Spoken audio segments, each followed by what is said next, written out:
안녕하세요. 알쓸맥자 뷰란쌤입니다. 한 주 잘 보내셨죠? 비가 오네요. 오늘부터 장마인 것 같습니다.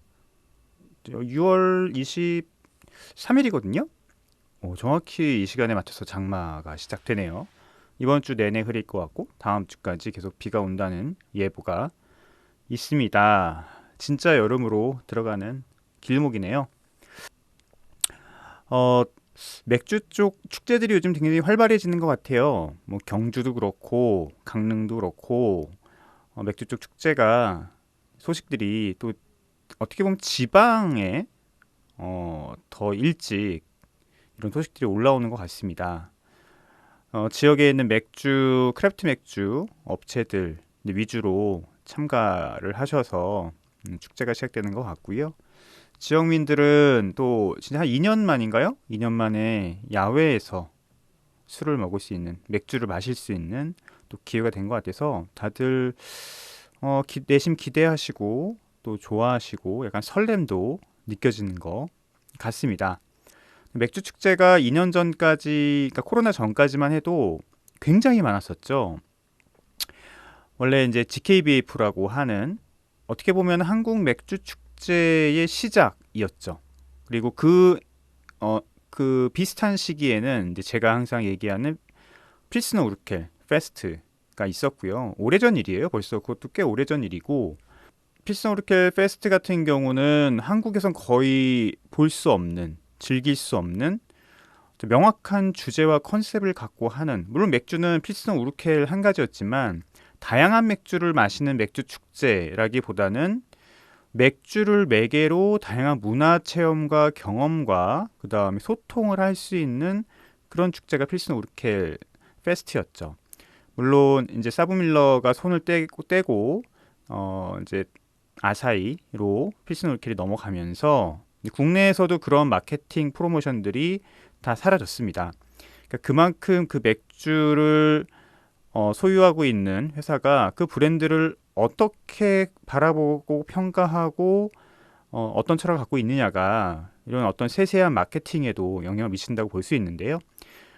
또 하나 이제 아까 말씀드렸던 게 이제 GKBF 같은 경우죠. 코엑스 앞에서 시작을 했고 나중에 용산도 가고 이렇게 다양한 곳에서 진행을 했던 곳인데 어, 한국형 맥주 축제의 어떤 그 틀을 닦아준 그런 축제라고 볼 수 있어요.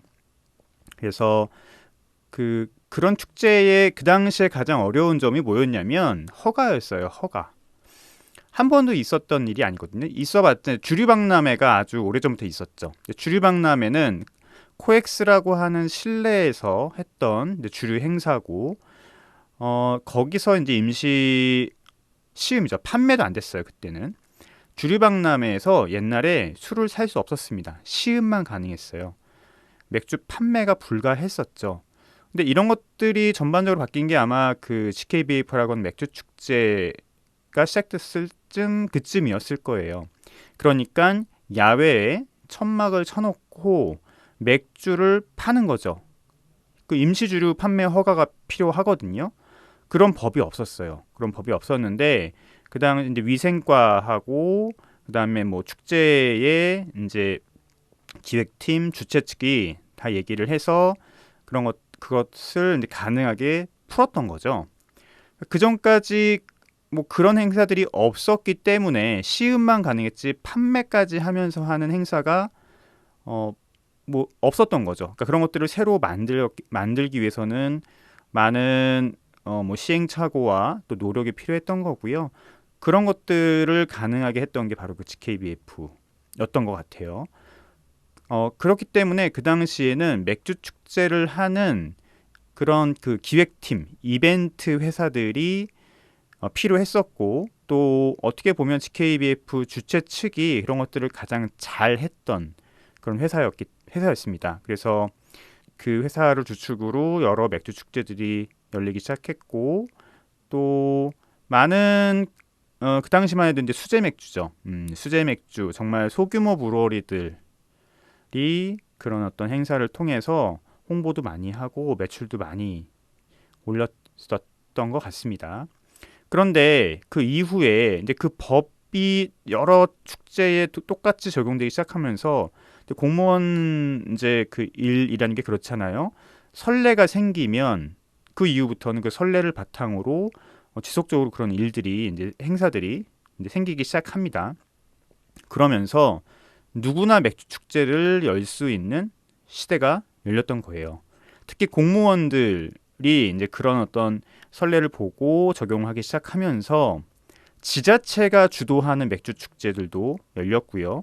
꼭 어떤 그런 맥주 축제를 전담하는 이벤트 회사가 아닌 그런 기획을 할 수 있는 누구나 맥주 축제를 할 수 있었기 때문에 그 이후부터 2020년까지는 굉장히 많은 맥주 축제들이 솔직히 말씀드리면 난립했습니다.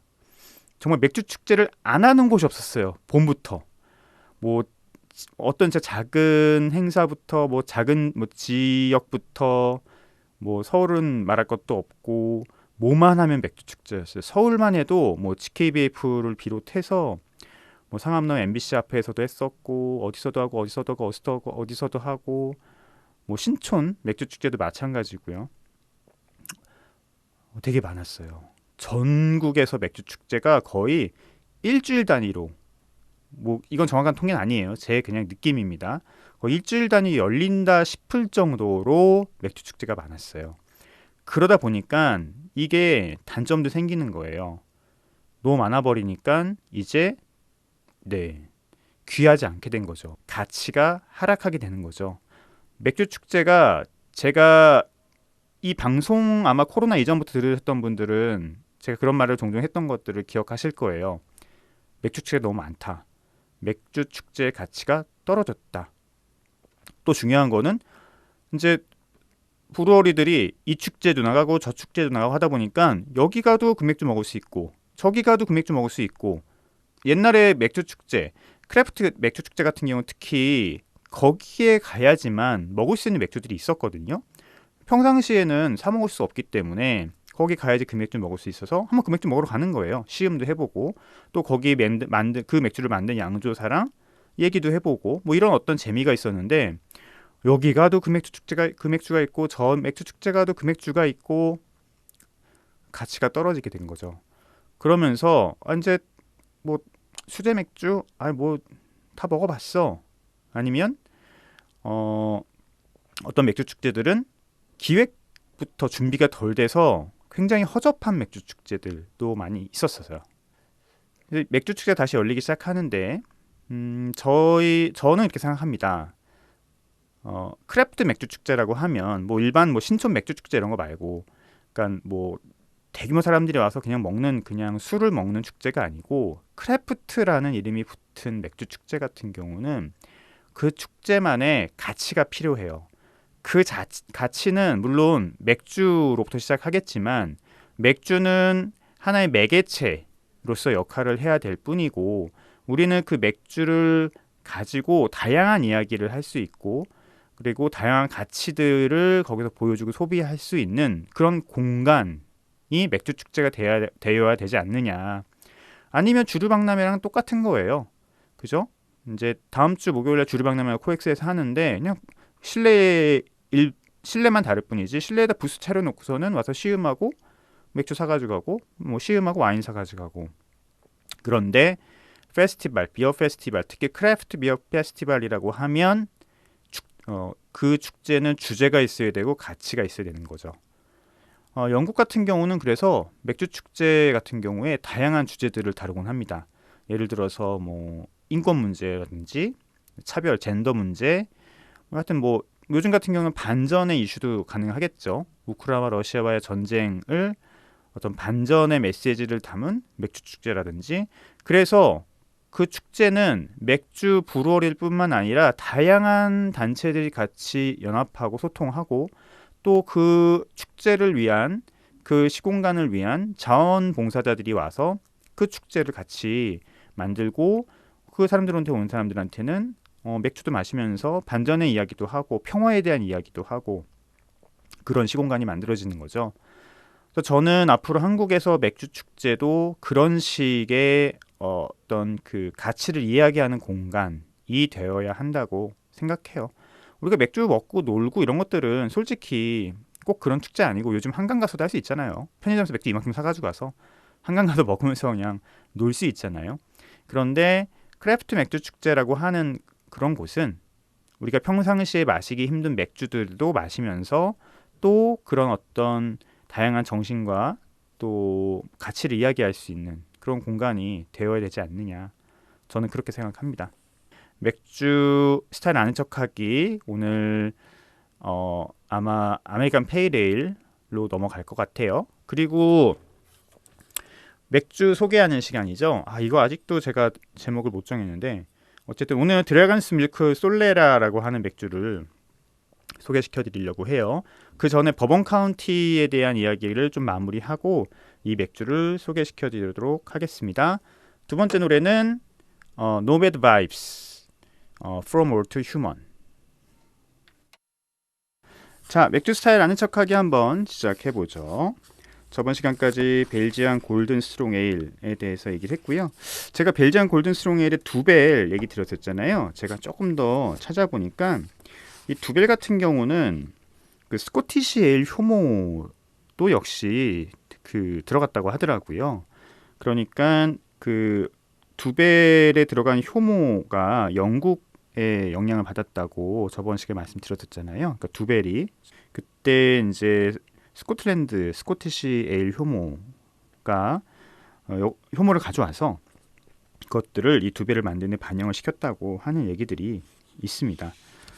근데 그렇고요. 그리고 여기 보면은 브레타노마이세스라고 하는 야생 효모죠. 야생 효모에 대해서 약간 언급한 게 있는데 잠깐만 이것만 언급해 드릴게요. 역사가 론 패틴슨이 얘기하듯이 예전에 많은 브리티시 페일에일은 나무통에서 최장 1년간 숙성을 거쳤다.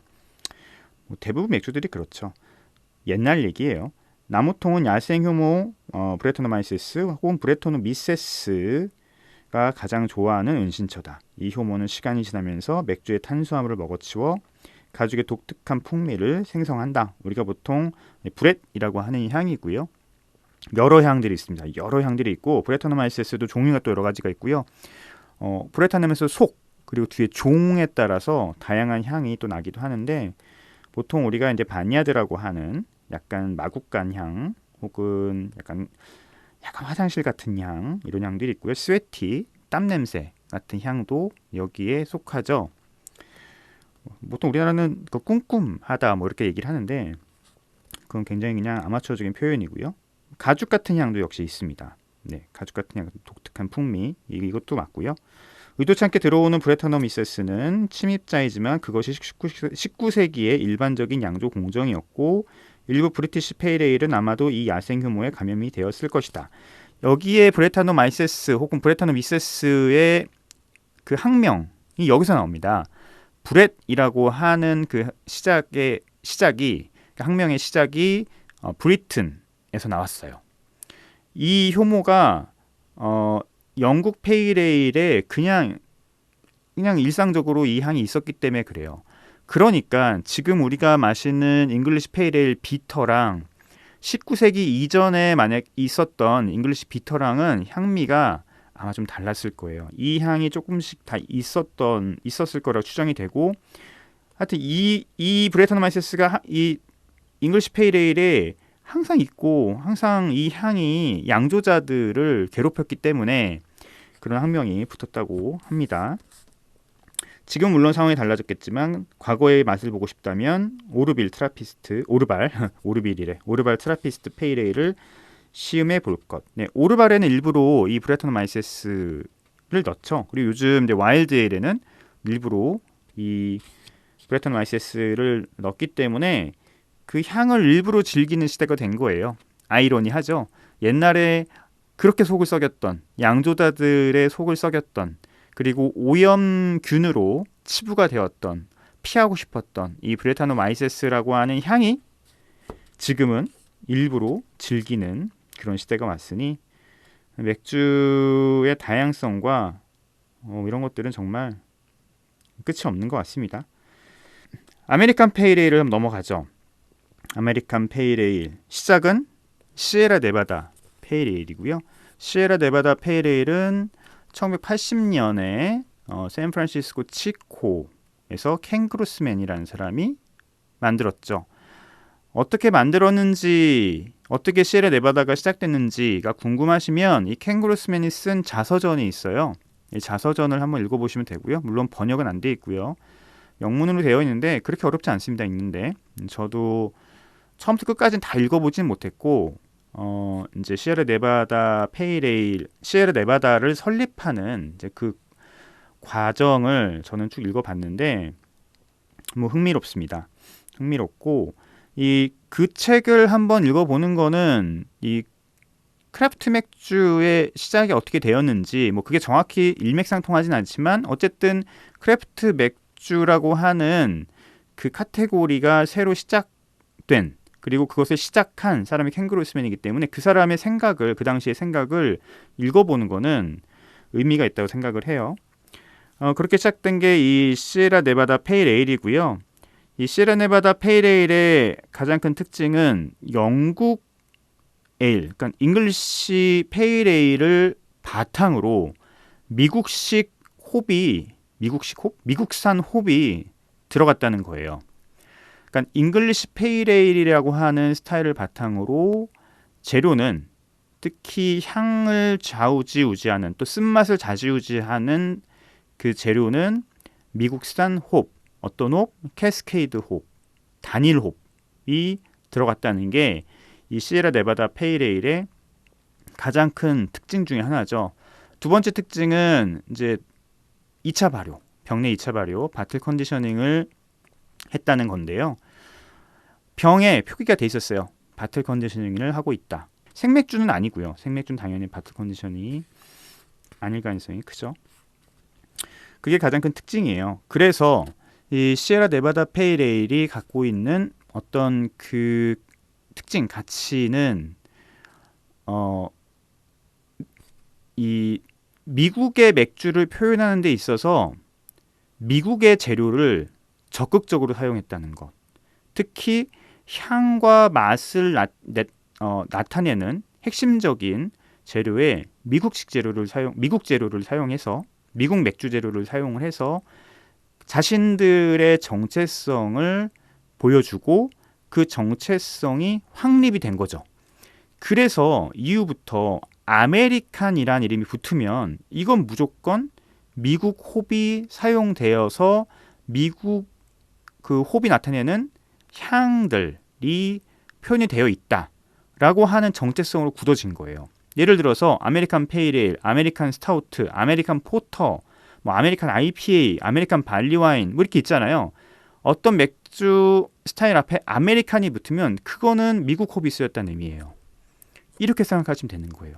포터라 할지라도 거기서는 미국 홉 향의 특징이 나는 거죠. 미국 홉 향의 특징이 뭔가요? 유럽 홉의 특징이, 특히 노브롭의 특징이 대부분 earthy 혹은 grassy, 약간의 스파이시, 허벌 뭐 이런 것들이 있잖아요. 강하지 않죠. 강하지 않고 그 전형적인 그런 특징들이 있어요. 노브롭에. 근데 미국 홉의 특징은 뭔가요?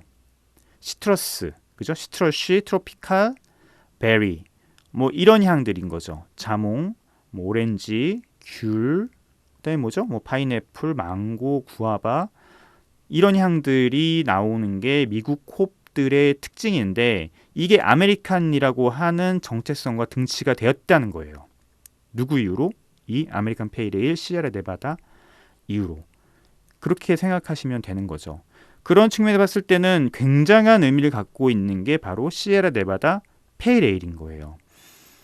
크래프트 맥주라고 하는 정체성을 실제로 구현하기 시작한, 그리고 대중적으로 알려지기 시작한 그런 맥주기도 하고, 스타일 측면에서도 아메리칸이라고 하는 의미를 이제 명확하게 문화적으로 확실하게 스타일적으로 구축을 한 그런 맥주가 바로 시에라 네바다 페일 에일인 거죠.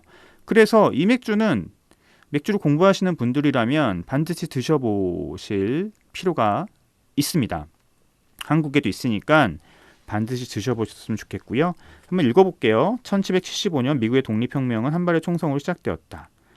뭐 블라블라 하고요. 1980년 11월 15일 캘리포니아주 치코의 켄 그루스맨은 복합적인 풀 바디감의 페일에일을 시험적으로 양조했다.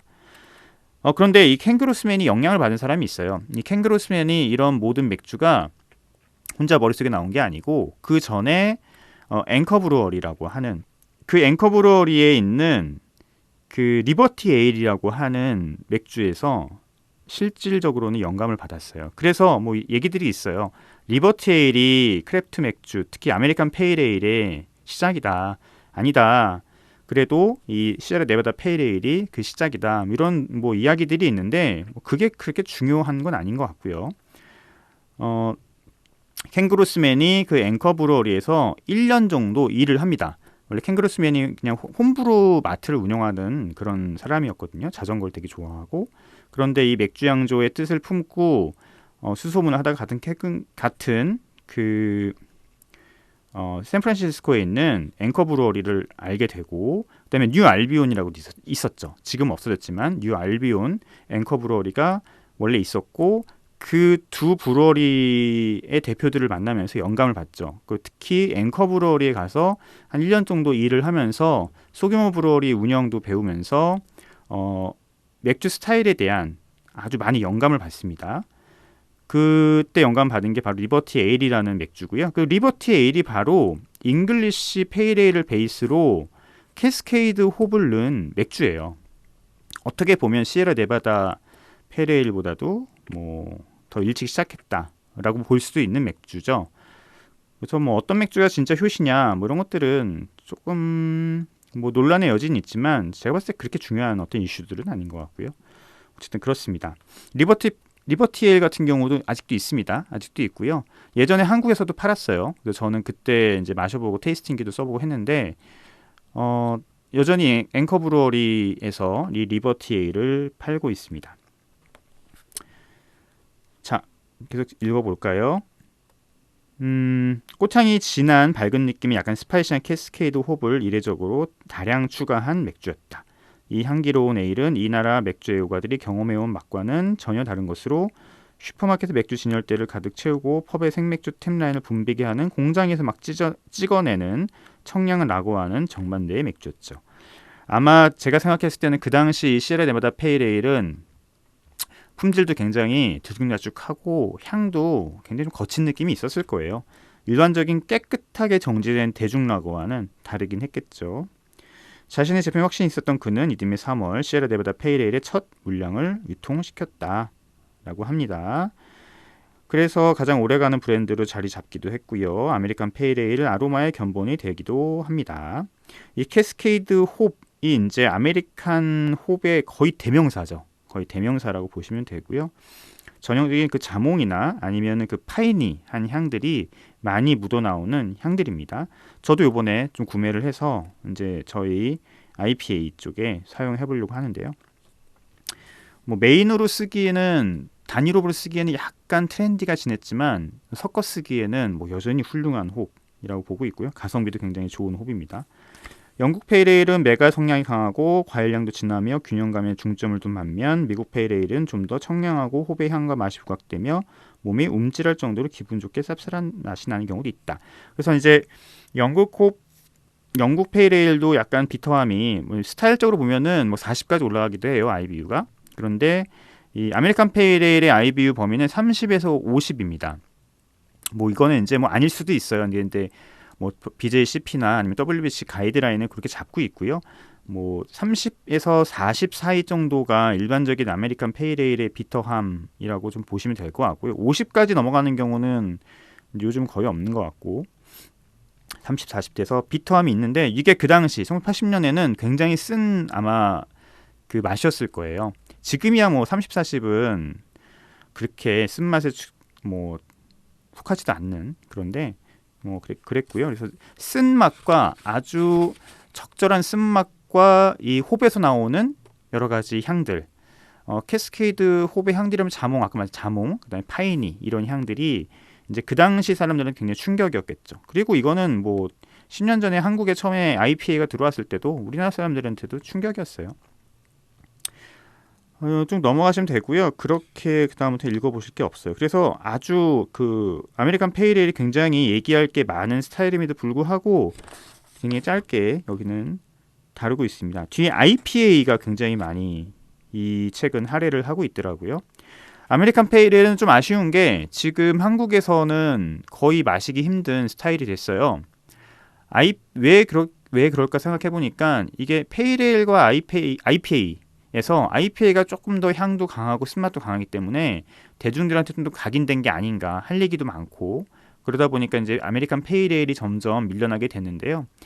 IPA에 비하면 아메리칸 페이레일은 확실히 여러 가지 측면에서 강도가 약하기 때문에 이런 스타일을 그 은은한 어떤 향미가 있는 맥주를 좋아하시면 이런 사랑하고 지속적으로 이제 좋아하시겠지만 IPA 우리나라 사람 강한 거 좋아하거든요. 그래서 IPA 인기에 밀려서 많이 사라졌고요. 국내에서도 한때 페이레일을 많이 만들던 시절이 있었죠. 근데 지금은 좀 마시기 힘들고 오히려 페이레일은 편의점 내캔 맥주에서 드실 수가 있습니다. 특히 플래티넘의 페이레일들은 편의점에 있는 네캔 만원 수제 맥주임에도 불구하고 굉장히 괜찮은 페이레일들이 많고요. 어쨌든 시에라네바 페이레일이 지금 팔리고 있으니 심지어 3캔 만원, 330ml 3캔 만원 이렇게 팔리는 곳들도 있거든요. 반드시 드셔보셨으면 좋겠고요.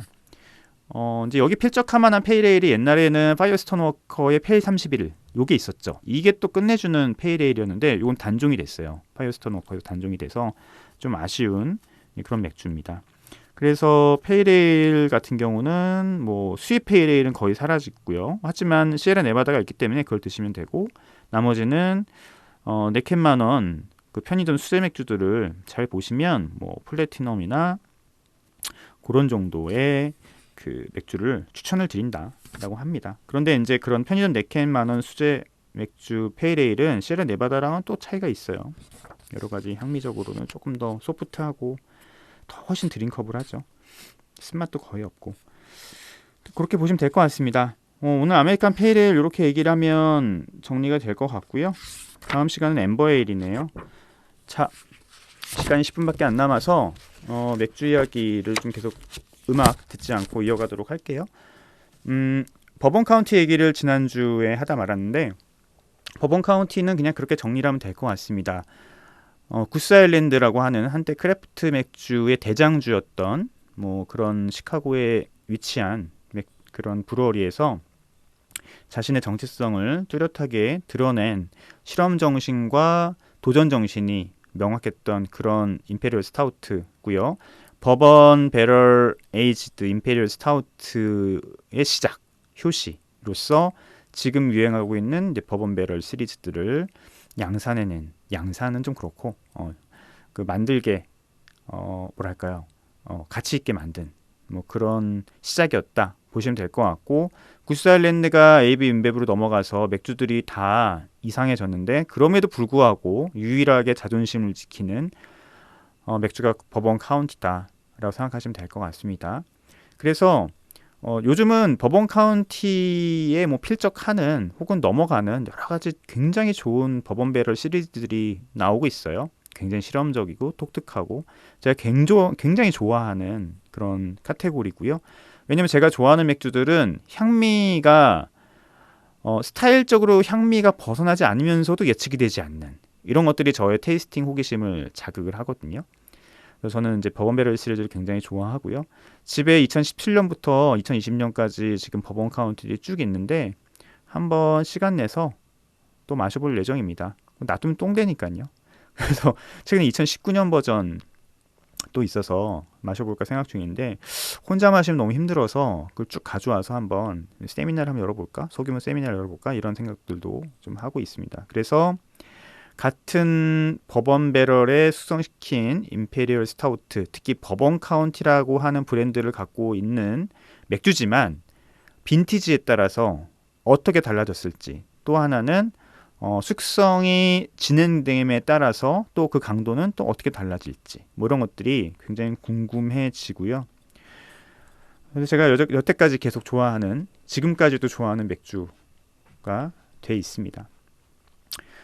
버번 카운티 이렇게 좀 정리를 하고요. 오늘 이야기 드릴 맥주는 역시 굉장히 흥미로운 맥주고요. 이 맥주는 제가 더 공부하고 싶은 맥주고 다음 시간까지 또 얘기를 드릴 수 있을 것 같아요. 이 맥주는 드래곤스 밀크라고 하는, 일단 우리가 드래곤스 밀크라고 하면 뉴홀랜드의 대표적인 임페리얼 스타우트죠. 특히 버번 배럴 역시 임페리얼 스타우트로 굉장히 유명하고 가성비가 굉장히 좋은 그런 맥주입니다. 제가 애용하고 있는 그런 맥주고요. 그런데 이 뉴홀랜드의 드래곤스 밀크 하면 우리가 딱 떠오르는 게 버번 배럴 에이지드 임페리얼 스타우트 하겠지만, 이 오늘 소개시켜드릴 맥주는 드래곤스 밀크 중에서 솔레라라고 하는 그런 맥주예요. 이 드래곤스 밀크 솔레라는 굉장히 흥미롭습니다. 여기 밑에 보면은 푸더 에이지드 에일 되어 있거든요. 푸더에 숙성시킨 에일이에요. 푸더는 역시 오크통인데 굉장히 큰 오크통을 의미합니다. 그래서 뭐 보통 막 3m, 오크통 크기가 3m 막 이렇게 되는 것도 있고요. 기본적으로 뭐 1m는 넘어가는 그런 오크통을 우리가 푸더라고 부르는데, 여기에 숙성시킨 에일이에요. 근데 저는 이 맥주에 대한 사전 정보 없이 테이스팅을 했거든요. 따랐는데 저는 당연히 임페리얼 스타우트인 줄 알았어요. 임페리얼 스타우트인데 푸드에 숙성을 시켰구나 라고 생각해서 따랐는데 그게 아닙니다. 색깔 자체가 임페리얼 스타우트가 아니고 굉장히 그 엠버의 컬러가 나는 그런 맥주여서 깜짝 놀라서 테이스팅을 해봤더니 굉장히 흥미롭더라고요. 당연히 일반적으로 우리가 알고 있는 그런 그 맥주 향들이 아니고, 색깔 자체가 일단은 임페리얼 스타우트가 아닌 게 루비라는, 저는 이제 테이스팅 노트를 썼는데 루비나 혹은 레디시 엠버, 약간 붉은기가 도는 엠버라고 보시면 될 것 같고, 알코올 도수는 10도예요. 10도. 흥미롭죠? 그리고 조금 조사를 해보니까 이 푸더는 아메리칸 오크통을 썼다고 하더라고요. 뭐 이제 이런 것들이 미국 맥주의 정체성들을 이제 재료로서 표현하고 나중에 스토리텔링을 통해서 이야기하는 겁니다.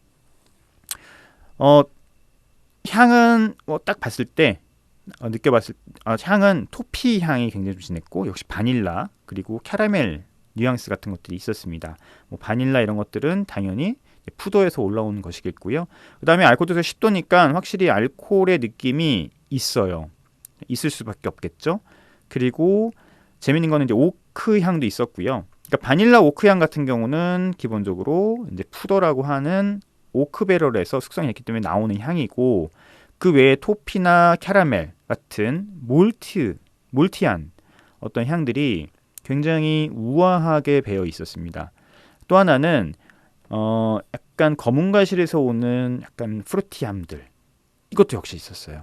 그러니까 이거는 임페리얼 스타우트가 아니라는 얘기죠. IBU는 뭐 정확한 건 아닌데 제가 느꼈을 때는 한 55에서 60 사이 정도가 되지 않느냐. 굉장히 높은 쓴맛을 좀 갖고 있었고요. 그리고 단맛도 적절하게 있었습니다. 그러니까 밸런스가 좋았어요. 밸런스가 좋았습니다. 근데 저는 이 맥주의 핵심은 이제 텍스처라고 보는데요. 당연히 풀바디한 그런 느낌을 갖고 있었는데, 그리고 리치하고 스무스한 텍스처, 질감 역시 갖고 있었어요. 그런데 중요한 건 끝에가 굉장히 깨끗하게 떨어진다는 거예요. 보통 이렇게 알코올 도수가 10도가 넘어가고 굉장히 풀바디하고 리치하고 스무스한 맥주들은 약간 끈적임이 있는 약간 뭐 입안이 코팅된 듯한, 우리가 마우스 코티드 혹은 시럽이라는 표현을 쓰는데 약간 부정적인 표현을 쓸 수 있습니다. 이런 느낌들을 갖고 있는 맥주들이 많은데, 이 맥주는 굉장히 풀바디하고 리치하고 스무스하지만 끝에 굉장히 클린하게 떨어지는, 그건 굉장히 흥미로웠거든요. 마시기가 쉽다는 얘기예요. 마시기가 편하다는 얘기죠. 그래서 이게 흥미로웠어요. 어떻게 이런 질감과 를 만들어낼 수 있지? 라고 해서 봤더니 이 솔레라라고 하는 양조공법이 있더군요. 이 솔레라가 저는 무슨 뭐 제가 몰랐던 거죠. 그러니까 무슨 뭔가 상징적인 이름인 줄 알았더니 이 솔레라가 스페인의 쉐리 와인을 만드는 굉장히 오래된 양조공법이었습니다. 이 솔레라가 흥미로운 게 이 오크통을 3단계로 놓고서는 이 숙성 단계가 세 개가 있는 거예요. 그러니까 맨 밑에가 가장 오래된 그 와인, 일단 쉐리 와인이라고 치죠. 와인을 해놓고 그 위에는 조금 그보다 덜 숙성된 와인. 그 다음에는 뭐 2년차 와인, 뭐 1년차 와인. 맨 밑에는 제일 밑에 가장 오래된 숙성 와인. 이렇게 세 가지 단계의 통을 그냥 이렇게 쌓아놓고 있는 거죠. 그래서 맨 밑에 숙성된 와인을 3분의 1을 빼서 병입을 하고, 그럼 위에 있는 중간에 있는 숙성된 와인을 3분의 1을 꺼내서 또 밑으로 넣고, 맨 위에 가장 영한 젊은 또 와인을 3분의 1을 꺼내서 넣고, 나머지 3분의 1은 또 모주를 넣고, 이런 식의 다단계 숙성 방법을 거친 어떤 방법, 그런 방법을 솔레라라고 하더라고요. 스페인 용어고요. 그런데 이 드래곤스 밀크 솔레라는 그 방법을 적용했다는 거예요. 홈페이지 들어가서 보니까 제대로 설명 안 해놨어요. 그래서 이제 좀 검색을 해보니까 이미 스페인에서는 굉장히 오래전부터 쓰고 있었던 전통 와인, 쉐리 와인 그 숙성 방법이었는데, 이게 이제 드래곤스 밀크, 특히 루 홀란드에서 맥주에 적용하면서 사용을 했고, 그래서 이렇게 굉장히 알코올 도수가 높으면서도 부드럽고 밸런스 좋으면서 끝에가 깔끔하게 클린하게 떨어지는 맥주가 나왔구나 라는 생각이 들어서 굉장히 흥미로웠고요. 스페인 그 쉐리 와인 그 그 솔레라에서는 모주를 주정 와인을 씁니다. 그러니까 알코올을 섞은 주정 와인을 쓰는데, 제가 궁금한 건 이 뉴 홀랜드 드래곤 스미스 솔레라의 모주가 뭔지 아직 못 밝혀냈어요. 좀 더 찾아볼 예정이고, 이게 저의 호기심을 지금 자극하고 있습니다. 과연 어떤 맥주일지. 근데 테이스팅적으로 봤을 때는 뭐 스카치 에일일 가능성이 높지 않을까, 알코올 도수가 좀 높은 스카치 에일일 가능성이 높지 않을까라는 생각이 좀 들긴 합니다. 제가 다음 시간에는 이 드래곤스 밀크 솔레라의 모주에 대해서 조금 더 스터디를 한 다음에 알려드리도록 하고요. 이 뒤에 보면은 테이스팅 노트로 뭐 캐러멜, 토피 이렇게 되어 있는데 정확합니다. 굉장히 마시기 편하고요. 하지만 복합성도 굉장히 뛰어나고 전반적으로 이렇게 우아하고 기품 있는 그런 느낌이 드는 그런 맥주예요. 그래서 일반적인 맥주에서는 쉽게 접할 수 없는 그런 특징들을 갖고 있기 때문에 기회가 되신다고 하면은 꼭 드셔보셨으면 좋겠어요. 현재 아직 바틀샵에 문의해 보니까 재고가 있다고 하더라고요. 저도 몇 병 더 샀습니다. 저도 몇 병 더 사서 더 마셔보면서 이 맥주의 매력을 더 즐겨보려고 합니다. 다음 시간에는 이 드래곤스 밀크의 모주에 대해서 제가 알아본 다음에 얘기를 해드릴 거고, 혹시 뭐 알고 계시는 분들은 뭐 유튜브 댓글이나 뭐 이런 쪽에 좀 알려주시면 좋을 것 같아요. 자, 오늘도 시간이 다 지나갔고요. 1시간 맥주 얘기로 꽉 채웠네요. 다음 주에 다시 뵙도록 하겠습니다. 그럼 모두 건강하시고 다음 주에 뵐게요. 안녕히 계세요. 감사합니다.